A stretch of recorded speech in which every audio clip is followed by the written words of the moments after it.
জমিনের মধ্যে কোনো মুসলমান নাই, কি নাই? কথা বলেন না, কি নাই? কোন মুসলমান নাই।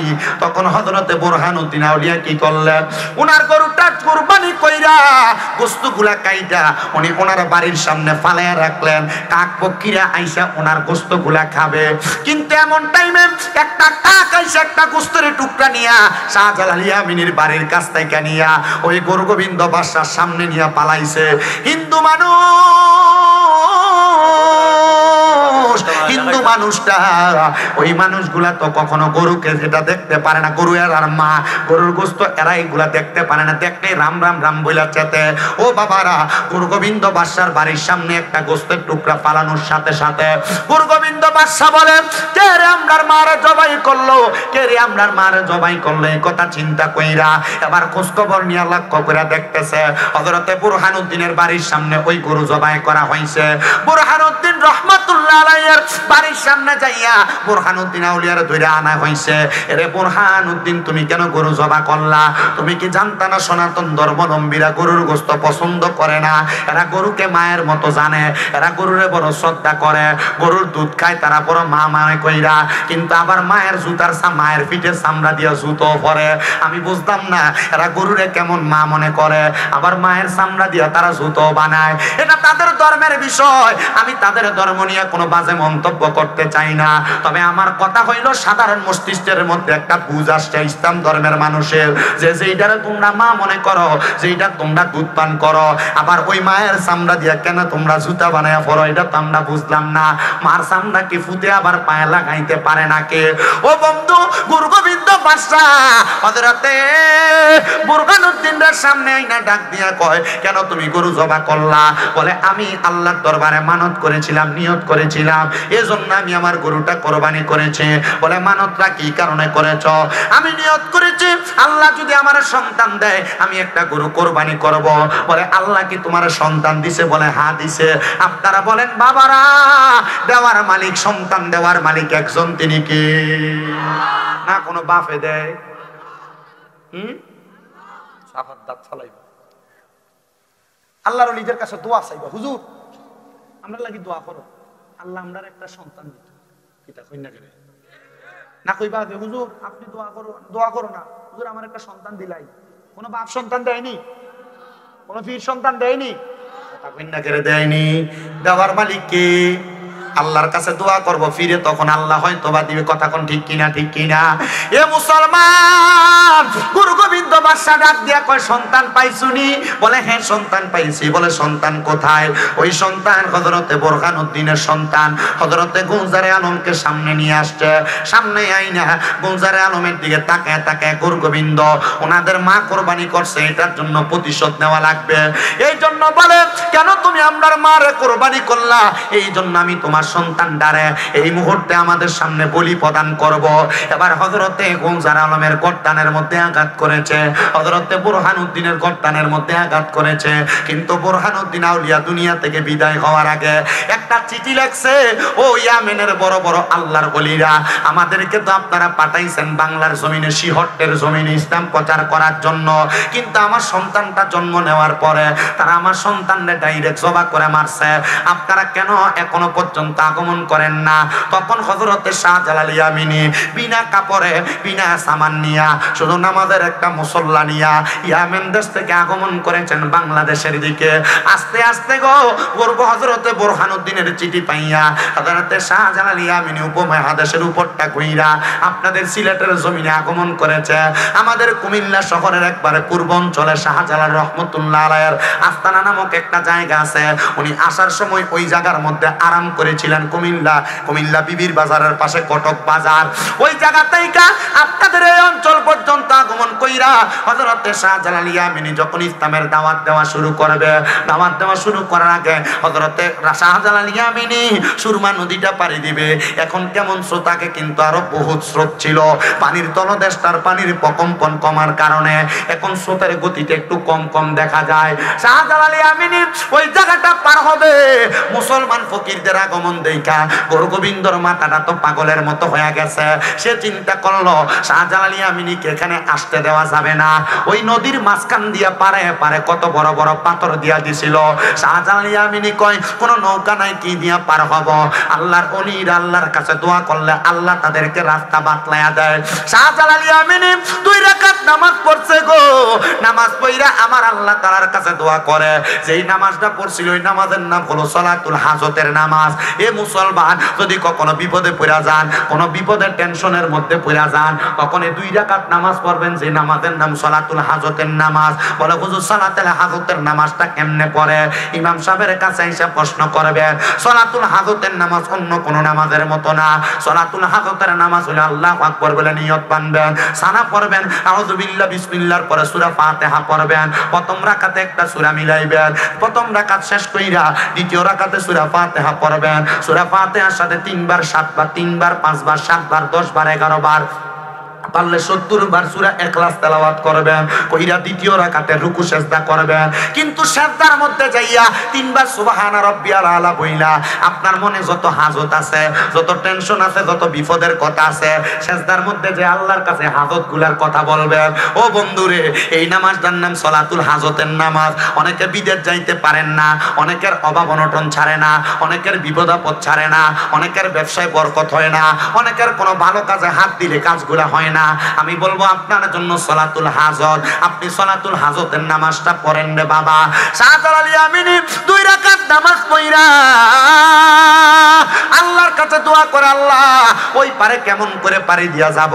আমরা তো ওই পারে পানি দিয়া যাওয়ার দরকার, যেই জায়গার মধ্যে বিধর্মী মানুষেরা ইসলাম ধর্মের প্রচার প্রসার করতে দেয় না, আমরা সেই জায়গার মধ্যে তাবলীগের দাওয়াত দেব। শাহজালাল ইয়ামিনীর কাছে একটা গায়েবী আওয়াজ আসছে, এ হযরতে শাহজালাল ইয়ামিনী, আপনি আপনার নামাজের মুসল্লাটা সুরমা নদীর উপরে বিছায়া দেন না, এটার উপরে ভর কইরা আপনি এই নদীটা পাড়ি দেন। শাহজালাল ইয়ামিনী বলে, ওই সুরমা নদীর উপরে আমি আমার নামাজের মুসল্লাটা বিছায়া দিয়া আমি আল্লাহু আকবার জপতে জপতে, আমি লা ইলাহা ইল্লাল্লাহ জপতে জপতে সুরমা নদীটা পাড়ি দিয়া সামনের দিকে অগ্রসর হইলাম। যাওয়ার পরে ওই জায়গার মধ্যে আমাদের কি ইসলামের দাওয়াত দিতে দিবে না, আমাদের সঙ্গে যুদ্ধ প্রচলন হইতেছে। আমরা আল্লাহু আকবার বলে পাথর দ্বারা যুদ্ধ করি, কিন্তু তারা আমাদের গায়ের দিকে তারা তীর বল্লম নিক্ষেপ করে। আমরা আল্লাহু আকবার বলে পাথর নিক্ষেপ করে সামনের দিকে যাইতে যাইতে শাহজালাল ইয়ামিনীর সঙ্গে যখন তারা যুদ্ধ করে পারে না, 360 আউলিয়ার সঙ্গে যখন তারা যুদ্ধ করে পারে না, তারা চিন্তা করলো শাহজালাল ইয়ামিনীরে কেমনে থামানো যায়। তারা তো মুসলমান, মুসলমানের কয়েকটা আদবের বিষয় আছে। হযরত শাহজালাল ইয়ামিনীকে যুদ্ধ থামানোর জন্য গুরু গোবিন্দ বাদশা 10টা মহিলাকে শরীরের জামা কাপড় উলঙ্গ কইরা শাহজালাল ইয়ামিনী সহ 360 জন আউলিয়ার সামনে ছাইরা দিছে। 360 জন আউলিয়া, আল্লাহর ওলিরা উলঙ্গপনা পছন্দ করে না, আল্লাহর ওলিরা বেহায়াপনা পছন্দ করে না, আল্লাহর ওলিরা বেপরদা পছন্দ করে না, আল্লাহর ওলিরা কোনোদিন বেহায়াপনাকে সাপোর্ট করে না। কিন্তু আপনাদের এলাকার অনেক জায়গার মধ্যে দেখবেন, আছে কিনা জানি না, বিভিন্ন জায়গার মধ্যে পেছন দিয়া উরুস মোবারকের নাম দিয়া বেরিয়েতে না বাউল গান করে এমন বন্ডর বাবা সেনা না, কথা বলেন আছে না নাই? এরা সুন্নি দাবি করে, এরা মুসলমান দাবি করে, যারা অলির উরুসের নাম দিয়া তারা বেডি দিয়া গান বাজনা করে, যারা বাউল গান করে, এরা সুন্নিরা, এরা ভণ্ড, এদের সাথে সুন্নিদের কোনো সম্পর্ক নাই। এরা মহিলা দিয়া বাউল গান করে, আল্লাহর কসম কোন কোরআনে হাদিসের কোন জায়গার মধ্যে নাই, আল্লাহর কসম কোন আল্লাহর ওলি বইলা দিয়া যায় নাই। তোমরা আমাদের নাম দিয়া উরুস মোবারক করে তোমরা বাউল গান করো। যারা বাউল গান করে তারাও সুন্নি দাবি করে। এই জন্য আমরা বাতিল ফেরকার সবাইরে জানান করে দিতে চাই, যারা বাউল গান করে, যারা মহিলা দিয়ে শিল্পী না মাজারে গান বাজনা করে, সুন্নিয়তের সঙ্গে এদের সঙ্গে কোনো সম্পর্ক নাই। এবার আপনারা বলেন, এদের সাথে আমাদের কোনো সম্পর্ক আসেনি? আসেনি।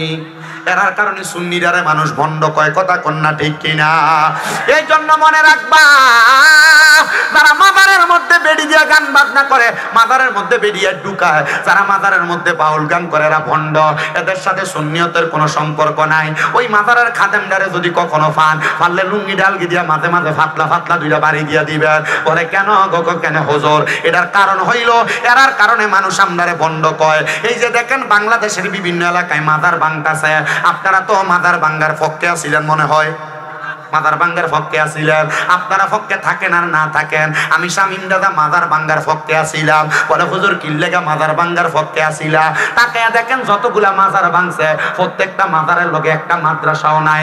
ও বাবা, মাজারের লগে যদি মাদ্রাসা থাকতো, সেই ফকিন্নির ফোলারা মাজার ভাঙতে আসে, যদি মাজারের মাদ্রাসার ছাত্র থাকতো 200 ছাত্র যদি 200 লাড়ি লিয়ে ফকিন্নির ফুরাত যেতে দৌড়ানি দিত, তাহলে মাজার ভাঙ্গার সাহস তারা পাইতো না। তার মানে যেই মাজার গুলা ভাঙতে গেছে এই মাজারের খাদেম গুলা ভণ্ড, এই মাজারের পরিচালক গুলা ভণ্ড। বলে হুজুর কেন? এরা মাজারের গরু দিয়া ছাগল দিয়া আর পকেট বাড়ি করছে, মাদ্রাসা করে নাই। এজন্য আপনারা বলেন প্রত্যেকটা মাদ্রাসার সাথে, প্রত্যেকটা মাজারের সাথে মাদ্রাসার দরকার আছে না না?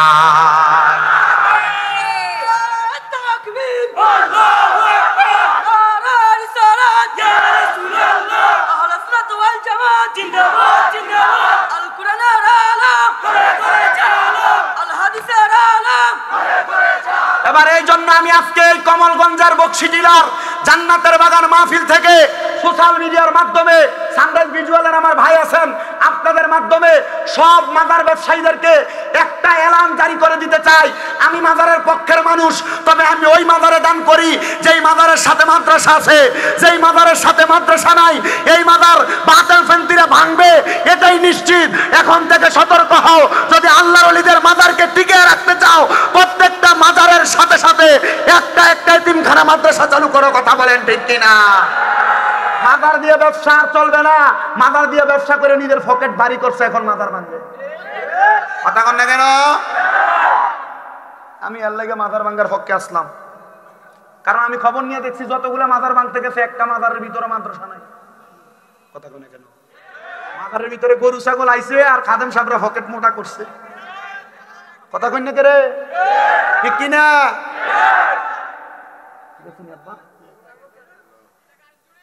হিতাঞ্চুরি এর লাগি তো কইলাম ও মাজারের খাদমরা যদি ফাও লুঙ্গি আলগি দিয়ে পাতলা করে দিতে পারে দিতে। ঠিক আছে নি ভাই সাহেব? এরা আল্লাহর ওলির নাম দিয়ে ব্যবসা করে। সুন্নিয়তের মাঝে দুইটা দল, অগুবন্ড মাতে না, ঠিক নি? আল্লাহ কিসা ফিটান মারবো রে বাবা। হ্যাঁ জালিবাত নি নরমাল কইছো তুমি, গরম রড দিয়ে মারতো মানে একটা বাড়ির লোক একটা টিয়াত লাখ ডাক লাগতো। এটা মাতে না মেম্বর? মাতে মাতে। আল্লাহ আমরারে কবুল করতো, জোরে কোনা আমিন, মুহাব্বতের আওয়াজে কন্যা আমিন। এ মুসলমান, এ নবীর উম্মতের দল, আশিক রাসূল ভাই বাবারা, একটু গভীর মনোযোগ দিয়ে বয়ানটা শ্রবণ করার চেষ্টা করবেন। তো যেই কথার মধ্যে ছিলাম, আল্লাহর ওলিরা কখনো বন্ডামিরে সাপোর্ট, আসতে বসে আল্লাহর ওলিরা কখনো বন্ডামিরে সাপোর্ট। সিলেটের জমিনে হক্কানি লোক আছে বিদায় শাহজালালের মাজারে বেরিয়ে করতে পারে না। সিলেটের জমিনে আল্লাহর হক্কানি বান্দারা আছে বিদায় শাহপরানের মাজারে বেরিয়ে উঠতে পারে না। আর নাইলে বাংলাদেশের বেশিরভাগ জায়গায় মাজারের ভিতরে বেরিয়ে ঢুকায়। নবীর হাদিস বলে একটা মাজার থেকে একটা কবর থেকে মহিলারা সর্বনিম্ন 40 হাত দূরে থাকবো। আর আমরা বেড়ায় বিভিন্ন জায়গার ভিতরে মাজারের লগে নিয়ে বেরিয়ে সুমা দিবার লাগিয়া ফিসার বাড়ি ঢুকো ফেলে।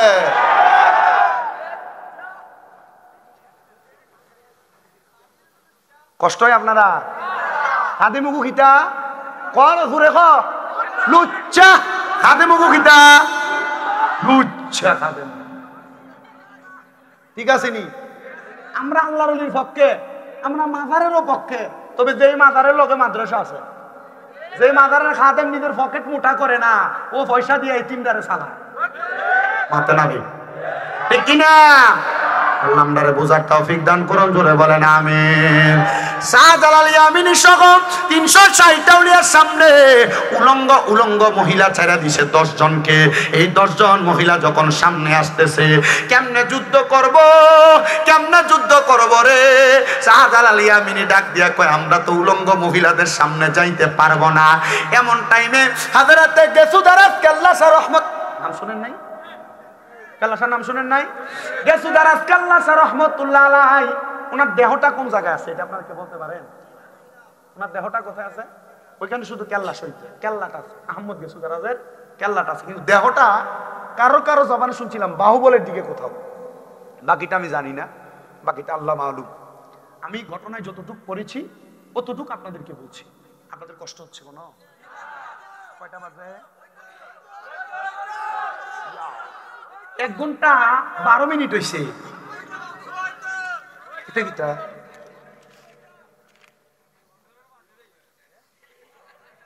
ও দেখো আমারও পয়সা দিছে, দিয়া দেখছি আসসালামু আলাইকুম হুজুর, আলোচনার শেষে জিকিরা শান হইতো হইতো নি আসেননি আপনারা?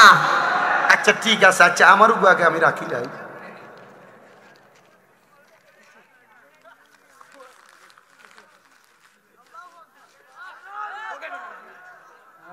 তুমি নি দিস? আচ্ছা দেরি হননি কোনো? সবাই দিছেন নি? কয়টা বাজে? 1:40 বাজে। কালকেও আমার বাইসা মাহফিল 2টা, একটা কসবা একটা আখাউড়া। আপনারা আসেন নি বাবা? আমরা ইমাম সাহেবের কষ্ট হয়নি কোনো। আপনি শুধু আপনারও মায়ার হাত দিয়ে আমার দোয়া করবেন। আপনারও দোয়া পাইলে ইনশাল্লাহ আমার গলা দিয়েও মা পাইবে। আসেননি? আল্লাহ কবুল করতে আমিন কো। আরো জোরে কয় না আমিন। এ মুসলমান, আদের রাতে গেসুদার আজকে আল্লাহর শাহজালাল ইয়ামিনীর সামনে দাঁড়ায়া ডাক দিয়া কয় হুজুর কেন যুদ্ধ করবেন না? যুদ্ধ আমি করব। বলে কেমনে করবা? দেখছনি উলঙ্গ মহিলারা সামনে আসতেছে, এদের দিকে তাকাইলে আমরার চোখের জিনা হবে। এ যুবক ভাইরা, এ মুরব্বী বাবারা, এ পর্দার অন্তরালের মা বোনেরা, এখন একটা মাসালার কথা আমি আপনাদেরকে বইলা দিয়া যায়। মনে করেন আপনারা হয়তো কোনো মহিলার সাথে কোনো পুরুষ মিলামিশা করলে জিনা হয় না, না না, কোনো মহিলার দিকে যদি কোনো পুরুষ তার চোখ দিয়া তাকায় তাইলে ওই পুরুষের চোখের জিনা হয়। কিসের জিনা? আপনি আপনার তালতো বইনারে বালা করেছেন? তালতো বই বিয়া বড় বালা লাগে থাকতে তোমার। চাও যাইবো? চাও যাইবো? তুমি তোমার ভাবির দিকে ওলা ওলা খান, যে সুন্দর ভাবি, মাতে না দেখা যাইব নি? কথা মাতে না দেখা যাইব নি? আর তুমি যে তোমার বউ রেখো যে যাও না আমার ছোট ভাই, তোমারও তো ছোট ভাই, দ বাদ ভাইরা জি না। আল্লাহ নবী বলছে একটা দেবর তার ভাবির জন্য কালসাপের মতো মৃত্যু সমতুল্য। কালসাপ কামড় দিলে যেমন মানুষ মারা যায়, একটা দেবর তার ভাবিরে দেখলে ওই মহিলা তেমন মারা যায়। এ মহিলার অবস্থা আর ঠিক থাকে না, এ মহিলা দাইয়ুসে রূপান্তরিত হয়ে যায়। এজন্য দেবর ভাবি গায়ে হলুদের অনুষ্ঠানে তিরিং বিরিং করে নাচা বন্ধ করতে হবে, বন্ধ করতে হবে। গায়ে হলুদের নামে ডিজে পার্টির কনসার্ট বেহায়াপনা বন্ধ করতে হবে, বন্ধ করতে হবে। ঠিক আছে নিগা? আল্লাহ বুঝার তৌফিক দান করুন জোরে কোনা আমি। গায়ে হলুদের নামে দেবর ভাবির নাচানাচি চলে কি চলে না? এলাকার ভিতরে এমন বেহায়াপনা চলে কি চলে না? আমার এরা বলে এই বিয়ের মাধ্যমে যে সন্তান জন্ম নিবে সন্তান একটা আল্লাহওয়ালা সন্তান হইতো। তুমি গান বাজনা করে সন্তান জন্ম দিবা আর তোমার সন্তান আল্লাহওয়ালা হবে? জি না, এ সন্তান আল্লাহওয়ালা হবে না।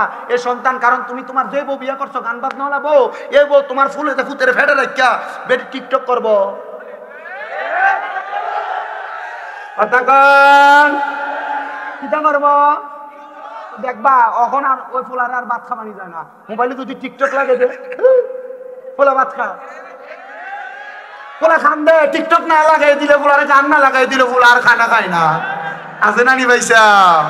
এ মা বোনেরা বড় সাবধান। বড় পীর গৌসে পাক আব্দুল কাদের জিলানী মায়ের গর্ভে ছিলেন। উনার আম্মা জান 18 পারা কোরআন মুখস্থ তেলাওয়াত করেছেন, আর উনি উনার মায়ের গর্ভ থেকে 18 পারা কোরআন মুখস্থ করে দুনিয়াতে। তুমি যদি তোমার সন্তানকে কোরআনওয়ালা বানাইতে চাও, সন্তান গর্ভে নিয়ে কোরআন পড়ো। আর ভিডিও হন ফেটে সন্তান আসলে লড়তে পারে না।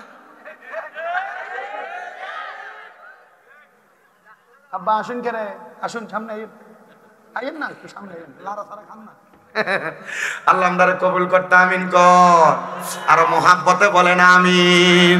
এ দুনিয়ার মুসলমান, এ নবীর উম্মতের দল, এ আমার বকশী টিলার বাবারা, এ কমলগঞ্জের বাবারা, একটু অন্তরের কানটা লাগে শোনো। এবার হযরতে আহমদ গেসুদারাজ কয় হুজুর আপনি অনুমতি দিলে আমি যুদ্ধ করব। বলে যাও তোমার অনুমতি দিলাম। কেমনে তুমি যুদ্ধ করবা? তবে এই নারীর দিকে তুমি তাকাইতে পারবা না। হযরতে গেসুদারাজ কেল্লা শাহ রহমাতুল্লাহ আলাইহি চুলগুলা ছিল লম্বা বাবরি চুল। উনি ওনার চুলগুলার মধ্যে এমন ভাবে মুঠ কইরা ধইরা শাহজালাল ইয়ামিনের কাছ থেকে একটা তরবারি নিয়া ওই তরবারি দ্বারা ওনার নিজের গর্দানটা নিজে কোপ দিয়ে আলাদা করে ফেলে দিছেন।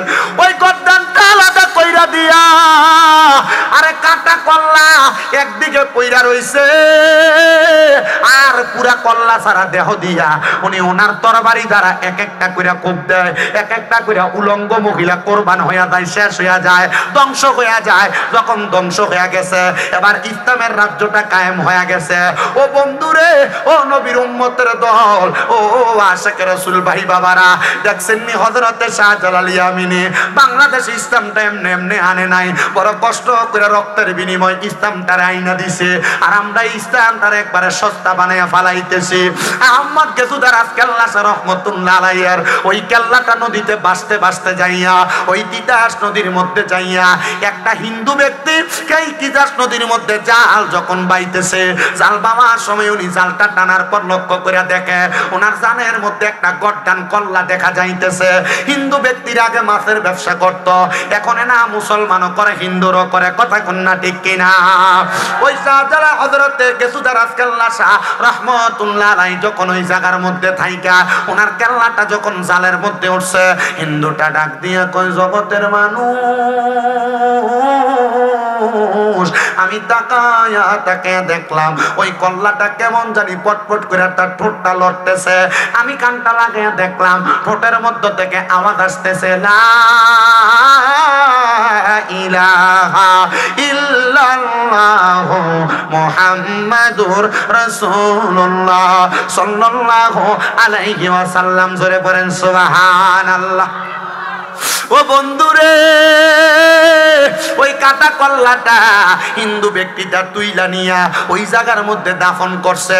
এই যে দেখেন এত খাদেম কেল্লা শহীদের দরবারের মধ্যে, এই খাদেম গুলার বংশধর পূর্বপুরুষরা হিন্দু ছিল, এরা খাদেমিয়তের দায়িত্ব পালন করে। কিন্তু ওই হিন্দু মাছওয়ালাটা, ওই কাল্লা বেটাটা হযরতে কেল্লা শহীদের জবানের সাথে জবান মিলে কালেমা পড়ছে। মনে রাখবেন, আপনার জীবন যদি আপনি শাহজালাল ইয়ামিনীর মতো বানাইতে চান, আপনি হবেন দুনিয়ার সবচাইতে ভালো ব্যক্তি। এই জন্য তাশেক সুরে সুরে লিখতেছে, ওরে তিতাসে বাসিল রে কেল্লা, তিতাসে বাসিল, ওরে জাইলা গনের জালে উইটা, জাইলা গনের জালে উইটা করম পুরা ছিল রে, কি মহিমা জানো কেল্লা রে, বলেন তিতাসে বাসিল রে কেল্লা, তিতাসে বাসিল, ওরে জাইলা গনের জালে উইটা, জাইলা গনের জালে উইটা করম পুরা ছিল রে, কি মহিমা জানো কেল্লা রে। বন্ধুরা আমার, আপনাকে আমাকে কল্লা আলাদা করলে ঠোঁট দিয়ে কোনো কথা আসবে না, দেহ নিস্তেজ হয়ে যাবে। হযরতে গেসুদার দেহটা যুদ্ধ করছে, গেসুদার কল্লাটার মুখটা দিয়া ঠোঁটটা দিয়া কালেমা পড়ছে। এমন কালেমাওয়ালা মুখ যদি তুমি বানাইতে চাও, এমন কালেমাওয়ালা দেহ যদি তুমি বানাইতে চাও, তুমি দুনিয়াতে সবচাইতে ভালো মানুষ হওয়া লাগবে। হুজুর, ভালো মানুষটাকে, তার পরিচয়টাকে আল্লাহ তাআলা কোরআনুল কারীমে বলতেছে, ইন্নাল্লাযীনা আমানু ওয়া আমিলুস সলিহাতি উলাইকা হুম খায়রুল বারিয়া। নিশ্চয় যারা ঈমান আনে, নেক আমল করে, এরাই হইল দুনিয়ার উত্তম মানুষ, সবচাইতে ভালো মানুষ। এ মুসলমান, আপনার ঈমান আছে কিনা আপনি নিজের প্রশ্ন করেন। আমি কেন আপনারা বলবো, আপনি বাড়িতে যাওয়ার পর আপনার ডান হাতের তালুটা আপনার ডান গালের সাথে লাগাইয়া ডান পাওটা দুইটা পাওকে মিমের মতো বাঁকা কইরা আপনি আপনার বিবেকটারে প্রশ্ন করবেন। মনে রাখবেন, এমন পাক্কা ইমাম আমল যদি আপনার থাকে, ওই কবরের মধ্যে যাওয়ার আগে আজরাইল আপনার রুহুটা নিতে কষ্ট হয়ে যাবে। আল্লাহর নবী কয়, কেমন কষ্ট জানো, কেমন কষ্ট জানো? ইয়া রাসূলুল্লাহ, কেমন কষ্ট? কয়, যদি তুমি ইমানদার হও, যদি তুমি নামাজি হও, যদি তুমি নেককার হও, যদি তুমি আমলওয়ালা হও, তাইলে আজরাইল আইসা তোমার বুকের মধ্যে হাত দিব, বুকের মধ্য থেকে জবাব দিবে, এ আজরাইল, বুক দিয়া রূহ বাহির করতে পারবা না, কারণ বান্দার বুকের মধ্যে আল্লাহ নবীর ভালোবাসা আছে। এ পর্দার অন্তরালের মা, আম্মু জিরাগো, মনোযোগ দিয়া শোনো, যদি তুমি ঈমান আমল ঠিক রাখো, 5 ওয়াক্ত নামাজ পড়ো, আজরাইল আইসা তোমার মুখের মধ্যে হাত দিবে রূহ কবজ করার জন্য, তোমার রূহ কবজ করতে পারবে না, কারণ তোমার কপালের মধ্য থেকে আওয়াজ আসবে, আজরাইল, বান্দা তো 5 ওয়াক্ত নামাজ পড়েছে, নামাজের সেজদার মধ্যে যাইয়া সুবহানা রাব্বিয়াল আলা বইলা আমার আল্লাহ তাআলার একাত্মবাদের প্রশংসা করেছে। জবান খুলে বলেন সুবহানাল্লাহ। এ মুসলমান, এ নবীর উম্মতের দলেরা, এই বান্দার যখন মুখ দিয়ে রূহ কবজ করা যাবে না, আজরাইল যে বান্দার ডান দিকে হামলা করবে, ডান দিক দিয়ে বাধা দিবে। এই আজরাইল, আমরা তো হইলাম বান্দার ডান দিক দিয়ে তার মা বাবার খেদমত, বান্দার রূহ কবজ করতে পারবা না। বলে কেন কেন কেন?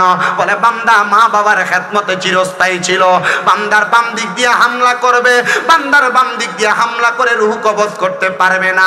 বলে কেন কেন কেন রে কেন?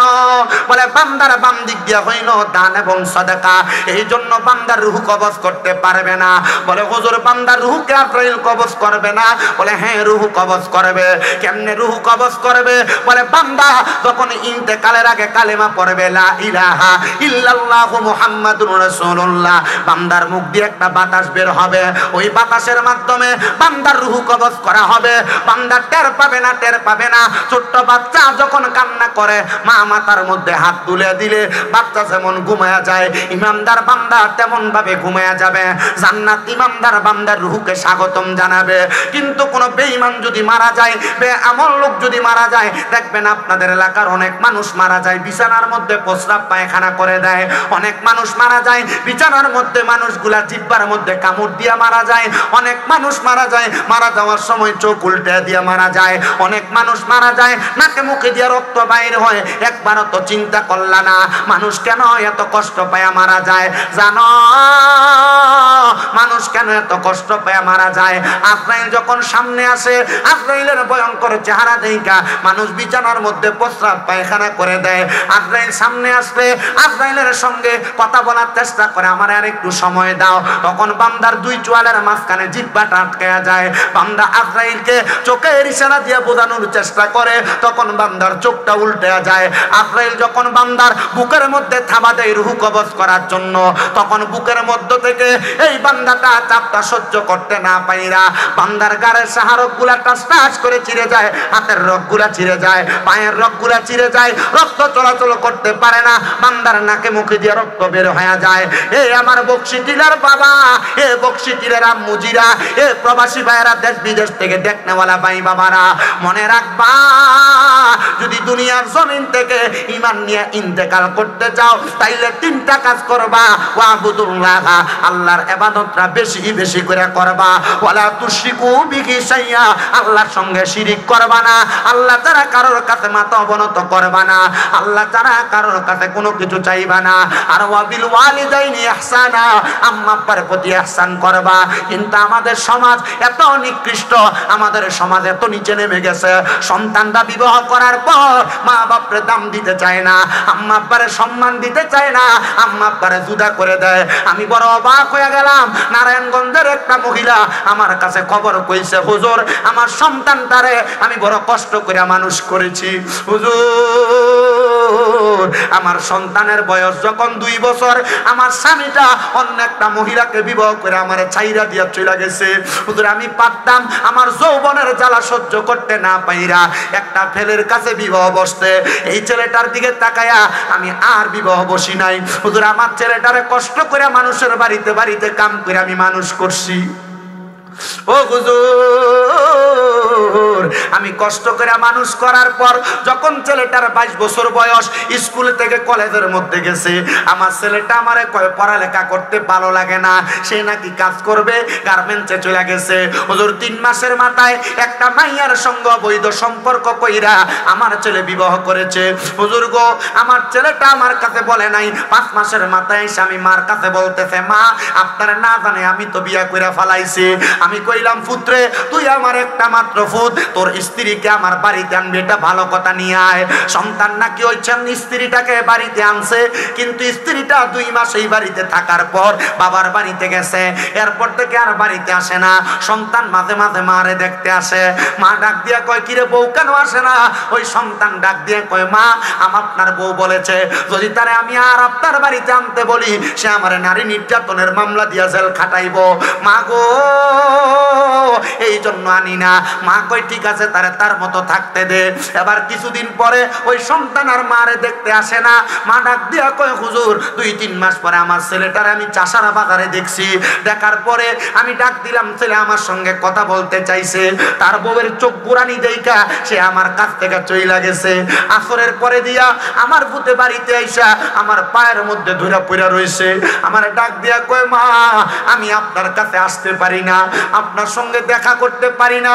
কারণটা কি জানেননি? আমার বউ বলছে আমি যদি আপনার কাছে আসি, আপনার সঙ্গে দেখা সাক্ষাৎ করি, আমার বউ নাকি আমার মামলা দিয়া জেল খাটাইবো। এই জন্য না গো আমি আপনার কাছে আসি না।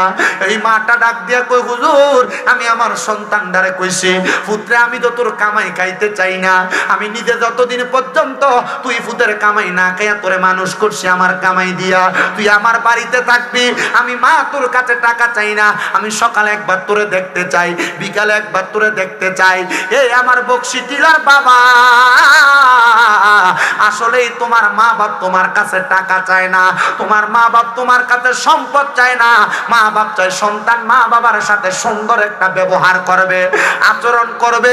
কিন্তু তোমার বউ তোমার কথায় কথায় বলছে তোমরা তো 2-3 ভাই, তুমি কেন মা বাপরে একা একা ভাত খাওয়াও, তারাও তো খাওয়াইতে পারে। এই কথা শুই না তুমি যুবক তোমার মা বাপরে আলাদা করে দিছ। মা বাপ এক সপ্তাহ এই ঘরে ভাত খায়, আরেক সপ্তাহ ওই ঘরে ভাত খায়, আরেক সপ্তাহ ওই ঘরে ভাত খায়। মা বাপের খানা নিয়ে এলাকার মধ্যে মেল দরবার করা লাগে। সন্তান রে কেউ যদি এমন মা বাপরে জুদা করে দিয়া থাকো, যাও তুমি মাহফিল থেকে চলে যাও। বলে কেন? পুরা সিলেট বিভাগের বড় আলেম দিয়া ওয়াজ করাইবা আর মা বাপরে বাদ দিতা না, আম্মা আব্বারে ধমক দিবা, এই ওয়াজ দিয়া কোনো লাভ হবে না। বলে হুজুর কেন? মনে রাখবা আল্লাহ তাআলার পেয়ারা হাবিব বলে সাকাতুর রাব্বি ফি সাকাতিল ওয়ালিদাইন, আম্মা আব্বার অসন্তুষ্টিতে আমার আল্লাহ অসন্তুষ্ট হয়ে যায়। কত মা বাবা বাড়ির মধ্যে রাত্রবেলা চোখের পানি ফালায়া ফালায়া কান্দে, তারা সন্তান তারারে বাদ দেয় না, তারা সন্তান তারার সঙ্গে সুন্দর ব্যবহার করে না। মনে রাখবারে আমার বকশি টিলার বাবারা, মনে রাখবারে আমার বকশি টিলার যুবকের দলেরা, কেউ যদি এমন মা বাপরে বাদ না দিয়া থাকো, দাও তোমার পাগুলো আমার সামনে দাও, আমি শামীম দাদা জিব্বা দিয়া তোমার পাগুলা পরিষ্কার করে দিব। তবুও ওয়াদা করবা এখান থেকে বাড়িতে যাইয়া মা বাবার পাগুলার মধ্যে ধরবা, ধরে বলবা মা ও আব্বা জান আল্লাহর রাস্তায় আমি সন্তানকে মাফ করে দেন। যতক্ষণ পর্যন্ত তোমার মা বাপ মুখ দিয়া বলছে তোমারে মাফ করে দিছি, ততক্ষণ পর্যন্ত মা বাবার পাও তুমি ছাড়বা না। বলে হুজুর কেন? মনে রাখবা আম্মা আব্বা খুশি হইলে আল্লাহ খুশি হবে। এদেরকে নারাজ যাইকা মক্কা মদিনা যাইবা হজ করবার লাগা কাম হবে না। আল্লাহর নবী কয় রাদার রব্বি ফি রিদাল ওয়ালিদাইন, আম্মা আব্বার সন্তুষ্টিতে আমার আল্লাহ সন্তুষ্ট। অনেকে চিন্তা করে হুজুর বাড়িতে যাইয়া মাপ চাইবো দূরের কথা, আমি তো 2 ঈদের সময় মা বাবার পা ছুঁয়া সালামি করি না। আমি বলবো বাবা শুধু সালাম করা না, সালাম করা না, মাঝে মাঝে সুযোগ পাইলে আম্মা আব্বার পায়ের মধ্যে চুমা দিবা। আমি শামীম রাজা এই সম্মান পাওয়ার যোগ্য না, এই যোগ্যতা পাওয়ার যোগ্য না। আল্লাহ তাআলা আমার মা বাবার খেদমতের বরকতে আমার দুনিয়ার জমিনের মধ্যে এই সম্মান এই ইজ্জত প্রদান করেছে। তোমাদের দুয়ার বরকতে কুমিল্লাতে আমার 6টা মাদ্রাসায় এখনো 1170 জন পোলাপান পড়ালেখা করে। আমি তোমার কাছে বলতে চাই আমার এলেমের কোনো জোর নাই, মাত্র কামেল প্রথম বর্ষে পড়ি কুমিল্লা ইউনিভার্সিটিতে বাংলায় অনার্সের ফাইনাল ইয়ারে পড়ালেখা। আমার যোগ্যতা কম, আমার এলেম কালাম কম, তবে আমি যেই দিন মাদ্রাসায় ক্লাস 6-7 এ পড়ার সময় ওয়াদে শুনছি মা বাবার পায়ের মধ্যে চুমা দিলে আল্লাহর জান্নাতের চৌকাঠে চুমা দেওয়ার সওয়াব পাওয়া যায়। আমি রাত্রবেলা বাড়ির মধ্যে যাইয়া আম্মা আব্বার পায়ের মধ্যে চুমা দিছি। এরপর থেকে আল্লাহ আমার কপাল খুলছে, এরপর থেকে আল্লাহ আমার তকদির পরিবর্তন করে দিছে, আমার জীবনের চাকা ঘুরাইয়া দিছে। আমি বলবো ওই মা বাবার পায়ে ধরলে দাম কমবে না, ইজ্জত কমবে না, সম্মান কমবে না। আজকের এই চিতলিয়া বকশি টিলার মাহফিল কবুল হবে কি হবে না এটার গ্যারান্টি কেউ দিতে পারবে না। আমি শামীম রেজা একটা গ্যারান্টি দিয়া যাই, যখন দেখবা আগামীকালকে বকশি টিলার দোকানে বৈশা বৈশা এলাকার মুরব্বীরা বলে হ্যাঁ শামীম রেজার ওয়াজ শুই না, আমার ফুতে বাড়িতে এসে আমি বাপের পায়ে ধরে মাপ চাইছে, মনে করবা মাহফিল কবুল হয়ে গেছে। অনেকে চিন্তা করে হুজুর যারা দুনিয়ার জমিনের মধ্যে অন্যায় করছে তারা না মা বাবার পায়ে ধরে মাপ চাইবো। আমি বলবো অন্যায় করো আর না করো, মনে রাখবা মা বাবার পা ধরলে সন্তানের দাম কমে না, ইজ্জত কমে না, সম্মান কমে না। আম্মা আব্বার পায়ে ধরে মাপ চাইবা। যতক্ষণ পর্যন্ত মা বাপ বলছে মাফ করে দিছি, ততক্ষণ পর্যন্ত আম্মা আব্বার পাও ছাড়বা না। অনেকে চিন্তা করতে পারে হুজুর যাদের বাড়িতে আব্বা আছে তারা বাড়িতে যাইয়া বাবার পায়ে ধরে মাপ চাইবো, আমার তো আব্বা নাই, আমি কার পায়ে ধরে মাপ চাইবো? আমি বলবো সন্তান চিন্তা করবা না, দোয়া করবা। অনেকে চিন্তা করে হুজুর যাদের বাড়িতে মা নাই তারা বাড়িতে যাইয়া মা আর পায়ে ধরে মাপ চাইবো, আমার তো মা নাই, আমি কার পায়ে ধরে মাপ চাইবো? আমি বলবো সন্তান একটু পরে আখিরি মুনাজাত হয়ে যাবে, রব্বির হামহুমা কামা রব্বায়ানি সগীরা ওয়া কুর রব্বির হামহুমা কামা রব্বায়ানি সগীরা বইলা আল্লাহর দরবারে দোয়া করবা। আমার বিশ্বাস আল্লাহর নবীজির হাদিস শরীফ পড়িয়া দেখলাম নবী আমার কয় কোন সন্তানের মা মারা যাওয়ার পরে, বাবা মারা যাওয়ার পরে ওই সন্তান যদি তার মার জন্য বাবার জন্য রব্বির হামহুমা কামা রব্বায়ানি সগীরা বইলা চোখের মণিকোটার মধ্যে একটা মাছির মাথা পরিমাণ পানি চাইরা দিয়া কান্দে, ওই পানি মাটিতে পড়ার আগে আল্লাহ তাআলা তার মা বাবার জীবনের গুনাহ মাফ করে দেয়। এই জন্য যুবক, এই জন্য মুরব্বী বাবারা ওই আম্মা আব্বার জন্য দোয়া করবা আর মনে মনে নিয়ত করবা আল্লাহ মা যদি বাইচা থাকতো চেহারার দিকে তাকাইলে তো মক্কা মদিনা যাওয়া সওয়াব পাইতাম। আশেক বলে বাবাকে তোমরা কাবা জানিও মদিনা জানিও, মাকে যদি গো তারা বেঁচে থাকে, ওই আমি সেবি নাই সেবিতে পারি নাই, সেবিও আমার উম্মত, সেবিও আমার উম্মত। বাবার মুখেতে মায়ের মুখেতে যে তুলে দেয় খানা, রাজি তাকে রাব্বানা। নবী বলে আমি করি নাই করিতে পারি নাই পিতা মাতার খেদমত, করিও আমার উম্মত। এ সন্তান আম্মা আব্বা বড় কষ্ট করে তোমারে মানুষের মতো মানুষ করে দিছে, তোমারে লাখ লাখ টাকার বাড়ি দিয়া গেছে, সম্পদ দিয়া গেছে, জায়গা জমি দিয়া গেছে। ওই মা বাপ যদি বাইচা থাকতো, যদি তুমি প্রতি মাসে আম্মা আব্বারে 1000 টাকার ফল কিনা খাওয়াইতা, 12 মাসে 12,000 টাকা মা বাবার পেছনে খরচ হয়ে যাইতো। মা বাপ যেই বাড়ি দিয়া গেছে, যেই জায়গা সম্পদ দিয়া গেছে, যদি এগুলাতে ভাড়া থাকতা প্রতি মাসে 5,000 টাকা করে ভাড়া দিতা, 12 মাসে 60,000 টাকা ভাড়া দেওয়া লাগতো। আসুনি একটা সন্তান বলে হুজুর আমার মা বাপ থাকলে মা বাপরে খাওয়াইতাম, মুনাজাতের আগে আমার মা বাবার জন্য দোয়া করবেন, আমি মাহফিলে আগামী বছর 20,000 টাকা আমার মা বাবার জন্য দোয়া চাইয়া দান করব। বাকি কোনো কালেকশন না,